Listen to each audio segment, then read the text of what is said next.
पुष्पक एक्सप्रेसमधून 5 प्रवासी पडले. दिवा ते मुंब्रा दरम्यानची घटना.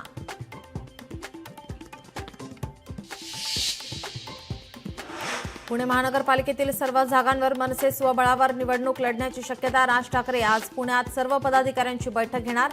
संघटनात्मक बदल होणार, सूत्रांची माहिती.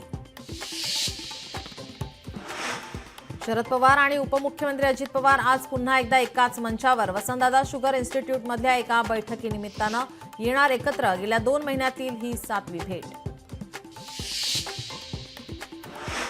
ठाकरे बंधूंच्या युतीच्या चर्चांचा ऑगस्टमध्ये श्रीगणेशा गणेशोत्सवात एकमेकांच्या घरी जाणार असल्याची सूत्रांची माहिती. ठाकरेंच्या शिवसेनेचा आज मुलुंडमध्ये मेळावा. मुंबई महापालिकेसाठी ठाकरेंच्या शिवसेनेनं दंड थोपटले. आदित्य ठाकरे पदाधिकाऱ्यांना करणार संबोधित.